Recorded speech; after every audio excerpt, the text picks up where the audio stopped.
ہماری اقربا کالونی کافی بڑی تھی، جس کو ہم ویڑا کہتے تھے، کیونکہ اس ویڑے میں صرف قریبی رشتہ دار ہی رہتے تھے۔ سب کے مکان الگ الگ مگر صحن ایک تھا۔ یہ ویڑا تقریباً 4 بیگھے زمین کے گرد 4 دیواری بنا کر آباد کیا گیا تھا، جس کے اندر 5 گھرانے آباد تھے، جس میں ایک گھر ہمارا تھا، باقی 3 گھروں میں میرے تینوں چچا اور چوتھا گھر پھوپھو کا تھا۔ محبت اس ویڑے کی روح تھی۔ میں اسی محبت بھرے سسٹم میں پلی بڑھی۔ ہم سب بچوں کی تعداد 20-25 کے قریب ہوگی۔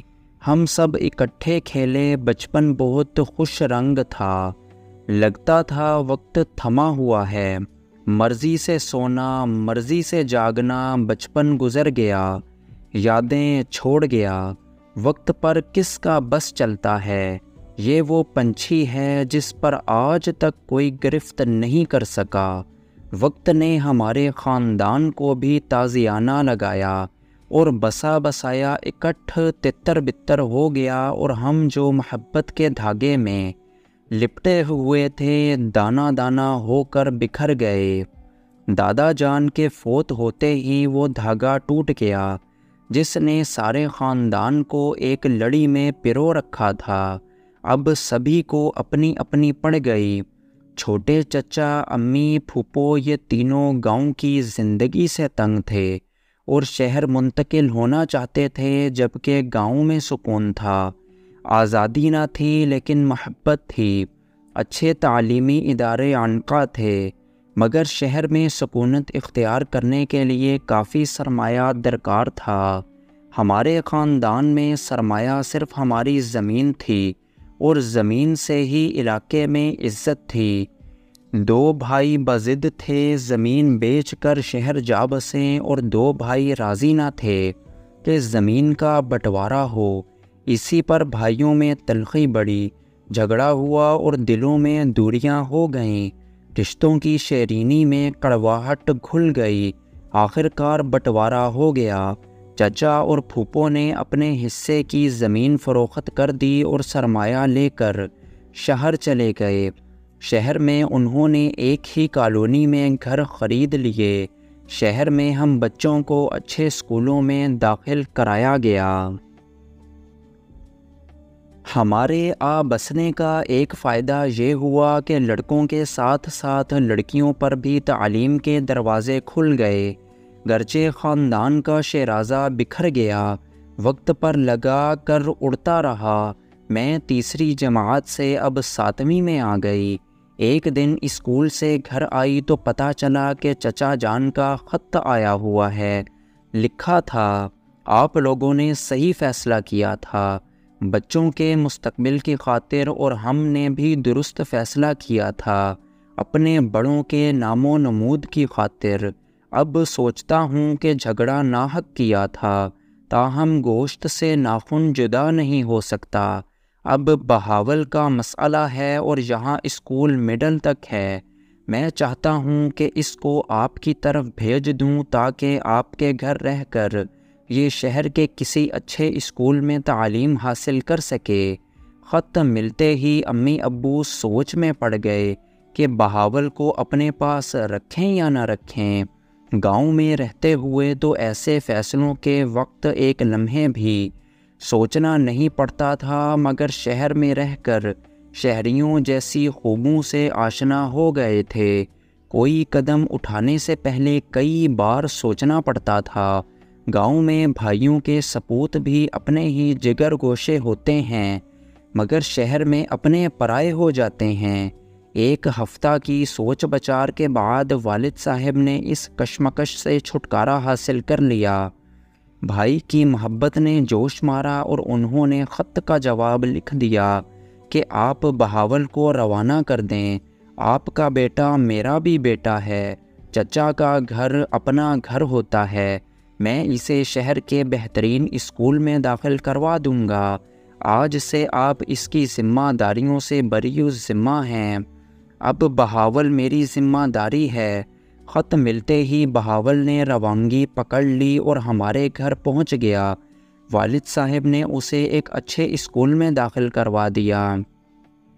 بہاول کے آنے کی سب سے زیادہ خوشی مجھ کو ہوئی کیونکہ وہ ہمارا بچپن کا ساتھی تھا۔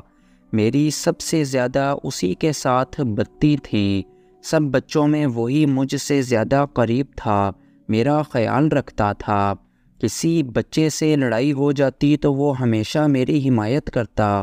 یہ ذہنی ہم آہنگی کا تعلق اب بھی قائم تھا جو ایک سنہری یاد بن کر میرے اندر آباد تھا۔ اس کے آنے سے میری تنہائی دور ہو گئی۔ ہم شام کو لون میں اکٹھے بیٹھ کر چائے پیتے اور اکٹھے اسکول کا کام کرتے۔ ہمارے مل بیٹھ کر باتیں کرنے پر گھر والوں کو اعتراض نہ تھا۔ میرے والدین کا خیال تھا کہ وہ جب پڑھ لکھ کر کسی لائق ہو جائے گا تو میری اس کے ساتھ شادی کر دیں گے۔ میں نے میٹرک پاس کر کے کالج میں داخلہ لے لیا اور اس نے کالج میں سائنس لے لی کیونکہ انجینئر بننا چاہتا تھا۔ اس کو انجینئر بننے کا بے حد شوق تھا، تبھی وہ خوب محنت کر رہا تھا۔ امی نے باتوں باتوں میں اس کو جتلا دیا تھا کہ تم کچھ بن کر دکھاؤ، تبھی تم کو تمہاری مراد مل سکتی ہے۔ بہاول خوب سمجھتا تھا کہ تائی کیا کہنا چاہتی ہیں۔ دن رات محنت کر کے اس نے اچھے نمبر لیے تو انجینئرنگ میں داخلہ مل گیا۔ وہ لاہور چلا گیا۔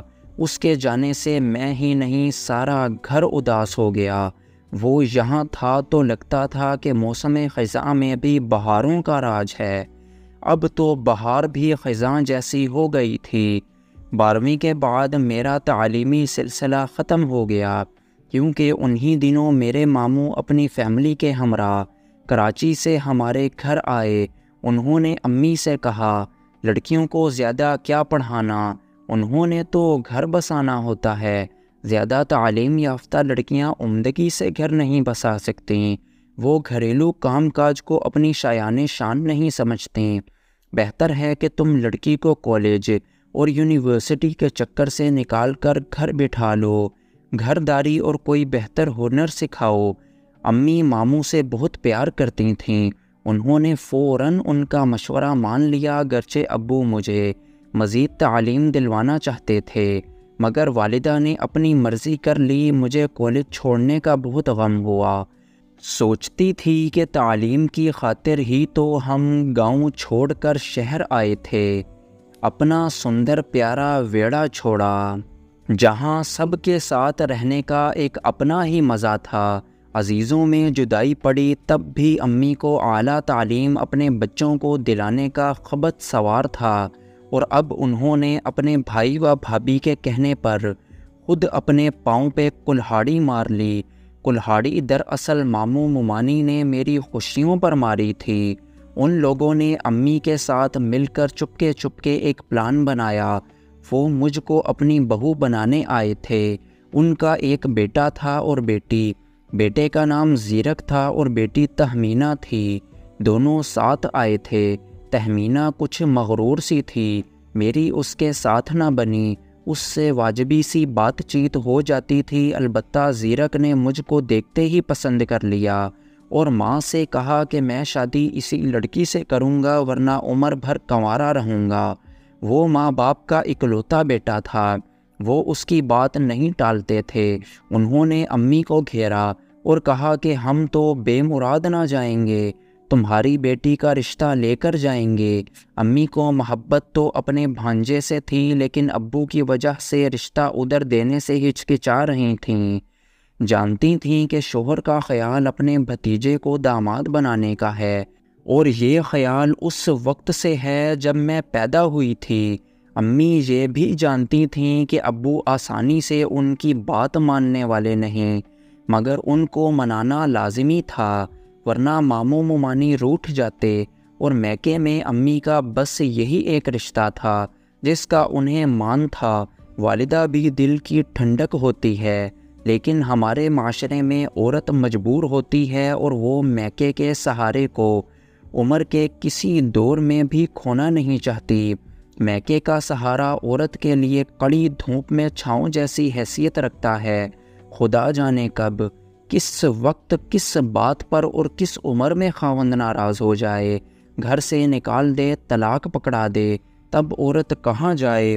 میکے کا در کھلا ہو تو سسرال والے بھی گھر سے نکال باہر کرنے کی دھمکی دینے سے ڈرتے ہیں۔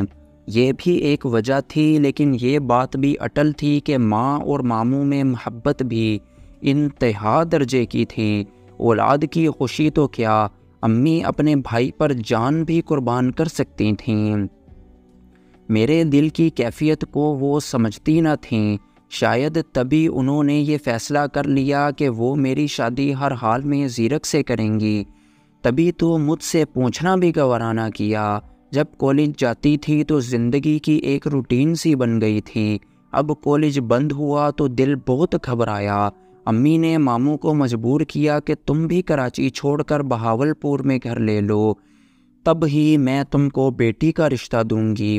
ماموں نے ایسا ہی کیا، جس کا نتیجہ یہ نکلا کہ زیرک دن رات اب ہمارے ہی گھر پر رہنے لگا۔ سچ بات تو یہ ہے کہ زیرک ایسا برا نہ تھا، وہ خوب رو تھا، ہونہار طالب علم تھا اور CSS کی تیاری کر رہا تھا، اس کا مستقبل روشن تھا۔ ماموں کی کافی جائیداد اور زرعی زمین بھی تھی، وہ بہت خوشحال تھے۔ ماموں نے امی سے کہا کہ میں اپنی آدھی جائیداد ابھی اور اسی وقت تمہاری بیٹی کے نام لکھ کر دینے کو تیار ہوں، تم رشتے سے انکار مت کرنا۔ امی نے آہستہ آہستہ ابو کو منا لیا، ان کی لاکھوں کی جائیداد میرے نام ہو رہی تھی۔ تب امی نے میرا رشتہ زیرک کو دینے کی حامی بھر لی۔ یوں میری امید کا آخری چراغ بھی بجھ گیا۔ بہاول کو خبر نہ تھی کہ کیا ہونے جا رہا ہے۔ میری انگلی میں زیرک کے نام کی انگوٹھی پڑ چکی تھی۔ منگنی کے بارے میں امی نے کسی کو کانوں کان خبر نہ ہونے دی۔ مبادہ پھوپھو تایا چچا سب ایک ہو کر مخالفت پر اتر آئے۔ یوں بنا بنایا کام بگڑ جائے گا۔ بہاول نے جب سے انجینئرنگ میں داخلہ لیا تھا، چھٹیوں میں اپنے والدین کے پاس گاؤں چلا جاتا تھا۔ وہ ادھر کم ہی آتا تھا کیونکہ امی اب اس کو زیادہ لفٹ نہ کراتی تھیں۔ مجھ پر بھی پابندی لگا دی کہ میں اپنے چچا زاد سے زیادہ بات چیت نہ کروں۔ ایک دن بہاول آیا، امی گھر پر نہ تھیں، اسے مجھ سے بات کرنے کا موقع مل گیا۔ میں نے سوچا وقت ہے کہ اس کو حقیقت سے آگاہ کر دوں، خدا جانے یہ کیا سوچ رہا ہے، اور جب عین وقت پر اصل معاملے کی خبر ہوگی تو اس کو دکھ ہوگا۔ میں جانتی تھی کہ وہ مجھ سے محبت کرتا ہے، میں بھی اس سے ہی شادی کی خواہش مند تھی۔ اب میری ہمت نہ پڑتی تھی کہ اس کو کیسے بتاؤں۔ میری منگنی زیرک سے ہو چکی ہے۔ سوچ رہی تھی کس طرح بات شروع کروں کہ اس نے خود مجھ سے پوچھ لیا، تمہاری انگلی میں یہ کیسی انگوٹھی ہے؟ کہیں تم نے منگنی تو نہیں کروا لی؟ پھر خود ہی ہنس پڑا، بولا میں مذاق میں پوچھ رہا تھا اور تمہارا منہ اتر گیا۔ اچھا بھائی، شوق میں پہنی ہے تو لاکھ دفعہ پہنو، لیکن یاد رکھنا سگائی کسی اور سے نہ کروا لینا۔ تمہیں سے میرا جیون ہے، میرا مستقبل، میری زندگی تم سے ہے۔ اگر تم نے اس موڑ پر مجھ سے منہ موڑ لیا تو میں 1 منٹ میں انجینئرنگ کو لات مار کر آ جاؤں گا اور کسی مزار پر فقیر بن کر بیٹھ جاؤں گا۔ میں یہ ساری محنت تمہاری خاطر اور چچی کی شرط پوری کرنے کے لیے کر رہا ہوں۔ وہ اس قدر سنجیدہ تھا کہ میں سن کر رہ گئی حیران۔ جو بات کہنا چاہتی تھی وہ حلق میں پھنس کر رہ گئی۔ میری ہمت ہی نہ ہوئی کہ ایک لفظ آگے کہوں، بس اسی قدر بول پائی کہ فرض کرو میری انگلی میں یہ انگوٹھی منگنی کی ہے تو کلام اللہ کی قسم 1 منٹ کی دیر کیے بغیر کالج چھوڑ کر کسی مزار کا فقیر بن جاؤں گا، یا پھر دن رات مسجد میں بیٹھ کر اللہ اللہ کروں گا۔ میں سہم کر چپ ہو گئی۔ سوچا ابھی اس کو کچھ بتانے کا وقت نہیں ہے، یہ واقعی انجینئرنگ کالج کو چھوڑ آئے گا، جبکہ وہ 3 سال پڑھ چکا تھا اور اب آخری سال تھا۔ 1 سال تک میری شادی کا بھی امکان نہ تھا، کیونکہ میں نے امی سے منوا لیا تھا کہ میں گھر پر پرائیویٹ طور پر تیاری کروں گی، اور جب تک گریجویشن مکمل نہ کر لو آپ میری شادی نہ کریں گی۔ 1 سال تک 5 وقت نماز میں یہی دعا کرتی رہی کہ خدایا کوئی معجزہ ہو جائے، میری شادی زیرک سے نہ ہو، یہ منگنی ٹوٹ جائے اور میری شادی بہاول سے ہو جائے، کیونکہ مجھ میں بغاوت کی ہمت نہ تھی۔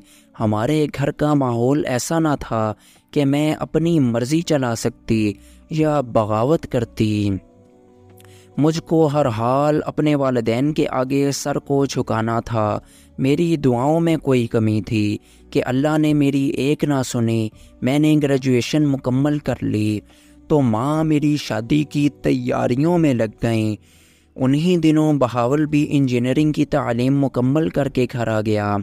چچا چچی بہت شادمان تھے کہ ان کا بیٹا گاؤں کا پہلا انجینئر بن چکا ہے۔ وہ خوش میرا رشتہ مانگنے ہمارے گھر آ گئے۔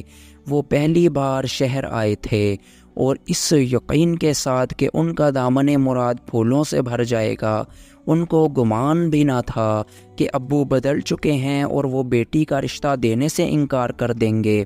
جب ابو نے بتایا کہ میں تو بیٹی کی منگنی زیرک سے کر چکا ہوں، چچی چچا سکتے میں رہ گئے۔ بہاول کو تو اپنے کانوں پر یقین ہی نہ آیا۔ یہ نہیں ہو سکتا، بے اختیار اس کے منہ سے نکل گیا۔ کیوں نہیں ہو سکتا؟ ہم نے اپنی بیٹی کی منگنی تو تم سے نہیں کی تھی۔ جیسے تم ہم کو عزیز ہو ویسے ہی زیرک مجھ کو عزیز ہے۔ امی نے بہاول کو کہا۔ اس پر تایا اور چچا بولے، بھابھی لیکن پہلا حق سمیرا پر ہمارا ہے۔ امی رونے لگیں، بولی کیا ننیال والے حقدار نہیں ہوتے؟ کیا سارا حق ددیال والے ہی سمیٹنے کے لیے ہوتے ہیں؟ امی کے لہجے میں تیزی تھی۔ ہمارا بیٹا انجینئر بن گیا ہے، اس نے بڑی محنت سے اپنا مستقبل بنایا ہے۔ گاؤں کا لڑکا ہو کر اس نے ہمت نہیں ہاری۔ اگر بہاول انجینئر بن گیا ہے تو کیا میرا زیرک کچھ کم پڑھا لکھا ہے؟ انشاءاللہ وہ کمشنر لگے گا۔ میں نے بھی غیروں میں یا ہلکے خاندان میں سمیرا کا رشتہ نہیں کیا۔ جو کوئی اعتراض کرے، غرض اسی کے آگے وہ لوگ نہ ٹھہر سکے اور نہایت دل گرفتہ روتے دھوتے گاؤں چلے گئے۔ ان کے ساتھ بہاول بھی چلا گیا۔ زیرک امتحان دے چکا تھا، نتیجے کا انتظار تھا، نتیجہ بھی آ گیا۔ وہ مقابلے کے امتحان میں اچھی پوزیشن لے کر کامیاب ہو گیا تھا۔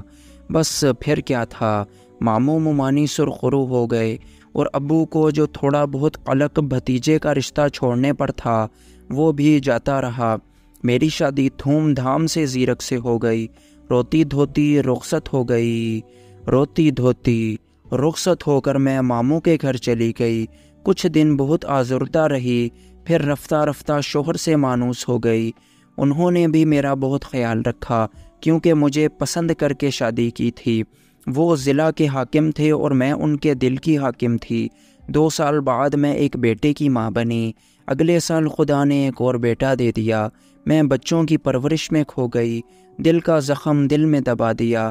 بظاہر میں خوش نظر آتی تھی اور خوش نہ رہنے کی کوئی بھی وجہ نہ تھی۔